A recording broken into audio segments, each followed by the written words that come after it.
Alrighty, welcome to my review of the 2023 Ford Raptor. Now, I've had this car since May, okay? It is now the 30th of November. It's got 17,657 kilometers on, a gorgeous 17,657 kilometers. Now, if you know me with my dyslexia, that is extremely difficult to say. So, some of the things I like about the Raptor and some of the things that I don't like about the Raptor is what we're going to be going through in today's video. Now, I'm actually on my way somewhere significant. Don't worry, we're not on the big roads yet. We're sort of still in the estate where we stay. But I wanted an Americanized Raptor pretty much since I saw the first American Raptors, you know, the F-150 Raptors. Now, the Ranger Raptor is not that, okay? It is, however, pretty freaking awesome. The suspension on this thing is next level. We finally got a twin turbo V6 in this.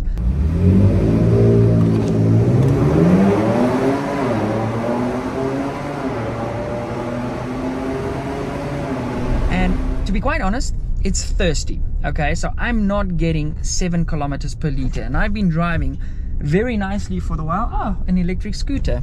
More on that later. That's super cool.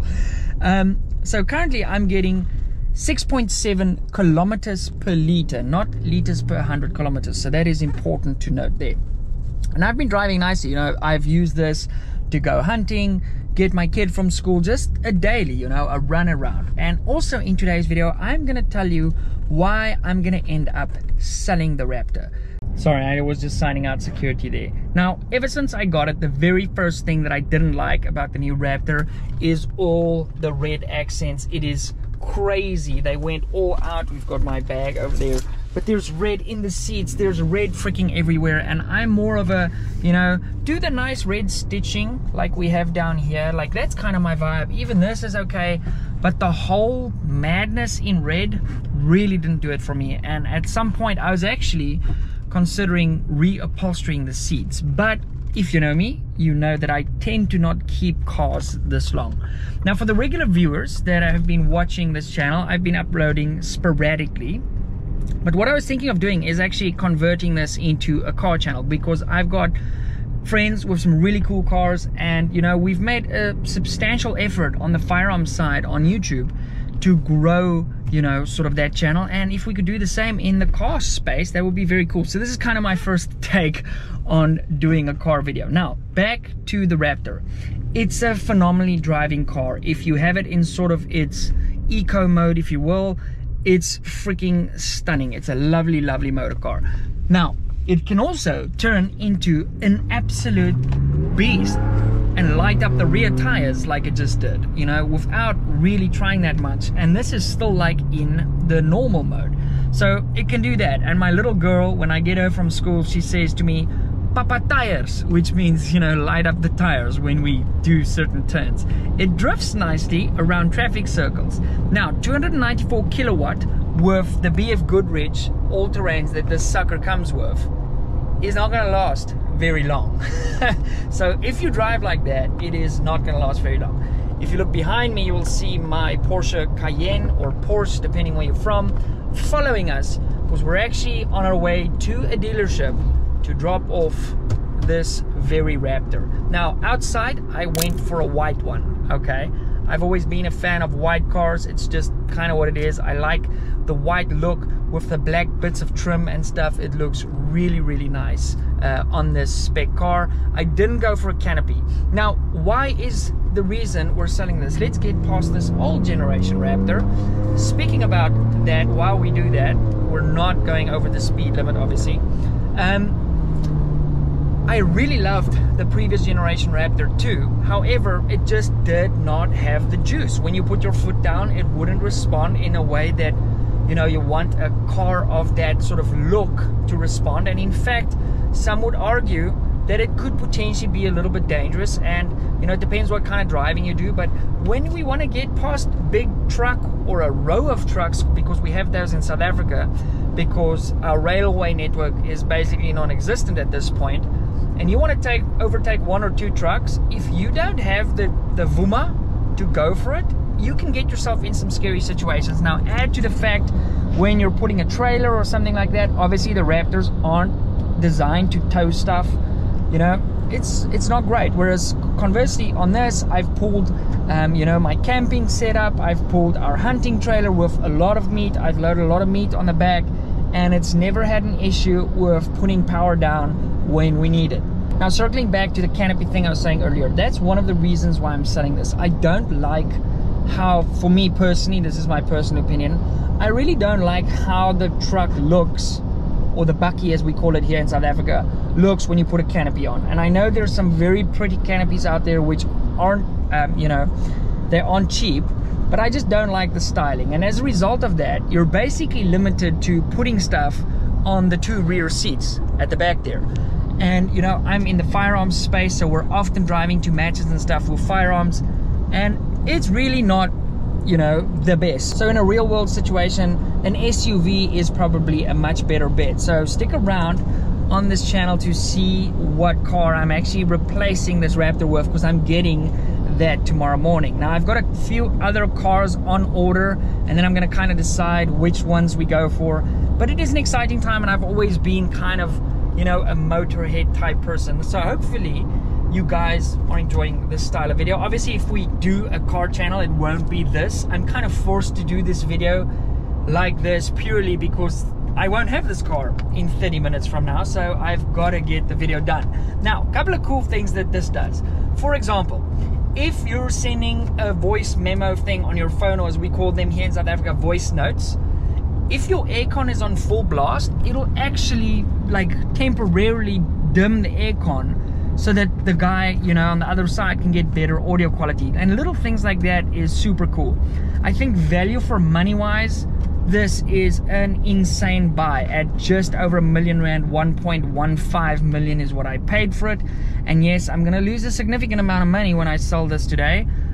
It could have been worse, okay? So 1.1 million, you get the Matrix headlights, which are basically, if you haven't seen those in a car, it is ridiculous. First time I saw them was when I got my Cayenne, and it basically, if a car comes from the front in the night, it'll individually turn off the LEDs to keep that car in the dark and still have your bright headlights on. It is a remarkable technology. This has adaptive cruise control. It's really spec'd very well for, you know, a sort of stock configuration. Obviously you cannot go on the website and play around with the Ford Ranger Raptor car configurator, and that's one of the ways they keep the cost down, by just eliminating options. So basically your only option you can have in this is the color that you get it in, and even that is limited to, I think there's 5 color options. Personally, I really like that aluminium gray color. It is also very nice, or aluminum depending on where you're from in the world. Then the Apple CarPlay connection and all of those things is wonderful. The one thing it doesn't do great is the MDT Sky Pod put a hole through the door, so there's that. Then on a material selection, that was obviously 100% my fault. On a material selection, I like the soft touch features we have here. Everything feels really premium. I do think, however, the dash in the previous gen Raptor, I mean, look at that flex we have over there. That feels super cheap. I'm obviously not touching that surface often, but it feels cheap, and I never really liked that about it. And when I got in my colleague's Raptor, it's much nicer on the dash itself. But other than that, I really didn't have major complaints with this car. It's a wonderful car. If you're on the fence about buying a Ranger Raptor, these are freaking awesome. Beware, you're gonna take a hiding if you buy a new one like mine. Okay, I'm chipping in 60,000 Rand to get out of my finance basically.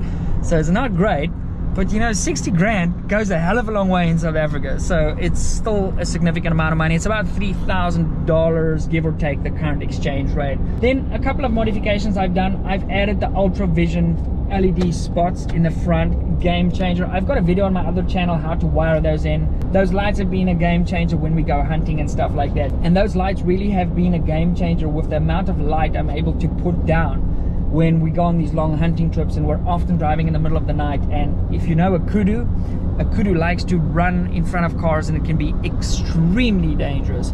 Also in South Africa, it's not uncommon to see cows and things in the night next to the side of the road. Cyclists wearing all black, it's dodgy. So yeah, more light, is better in my opinion, and those installed really well, and I actually did a video. Then other modifications I made, I designed a phone modification that sits like that. You know, if I'm driving back from a match, it's Saturday afternoon, I can still have like sort of the Formula 1 qualifying on there, keep an eye on it, or during the World Cup. It was also super cool to catch, you know, a peak of a game here or there, or pull over and watch a really great moment or something like that. So I can leave a link to that if you guys want. Really cool product, should be pretty inexpensive to manufacture because there's a lot of guys, and they'll also fit on the regular wild tracks. Now with that said, all in, I think again, phenomenal value for money. It's fast. I was expecting it to be faster. Now, I haven't had a bucky or a truck before, okay? This is my first one that I've bought. I had that Isuzu for a while, and that was very slow. This thing is pretty freaking awesome. And there's about 10% of the BFs left behind on the tar over there. So this thing is fast. I was expecting it to be faster. Why is that? Purely because my Cayenne has 324 kilowatt. This has 294 or something like that, and I was expecting it to be similar, but that was doof. That was stupid from my side. It's obviously going to be slower because the gearing is way different. I do, however, am very disappointed that Ford somehow didn't figure out how to make that car more fuel efficient. Now, it is built like a piece of Lego, okay, so it's not exactly aerodynamic, but with the 10-speed gearbox and a modern day engine and the technology we have, holy moly guys, you could have done a little bit better, you know. Yes, give me all the performance and stuff when I go to sport mode, but at least when I'm like in the normal mode, give me some form of economy. Like 6.7 is unacceptable, I feel like. You know, my Cayenne has phenomenal performance. It's also aerodynamic, but it turns into an absolute demon when you go into sport mode, and so does this. But when it's not, it's very economical to drive. And I know you can't have it both ways. You know, the old Raptor wasn't fast enough, but it was economic. Now the new one is fast, but it's not economic. So there's that argument to it. But I feel like with the 10-speed gearbox especially, they could have done significantly better. So guys, that's kind of my thoughts on the Ranger Raptor as we get passed by a Kia truck on the side here. Yeah, also this thing limits out, okay, at 187 I feel is the limit, and it's got plenty more juice to go after that. Now, why do I know what the limit is? On a hunting trip, my daughter became extremely sick, and we were in the middle of nowhere, and I had to rush to get medicine, and I was just sending it to town, and it's like you drive into a wall. You can almost feel it hitting the sort of software limit. So yeah guys, we're halfway to the destination where we need to be to drop this sucker off. I am gonna miss the Raptor. It was awesome. Will I buy one again in the future? Maybe, I don't know. I always chop and change cars, so if you want to see what is next, make sure you are subscribed to the channel. And for now, I am gonna be driving my new electric vehicle, okay, that I'm thoroughly enjoying. It's certainly not what you think it is. So with that said guys, thanks for watching. I hope you enjoyed the video. I would have overlaid some fun we've had with this car throughout its brief lifespan in the Milan family. It was a fat jaw, and I do not regret buying this car for 1 second. It's been a great buy. It's just time to move on, and you know, no hard feelings towards Ford. And I got a lot of points from my bank with all the fuel that I put in the sucker. Okay guys, see ya.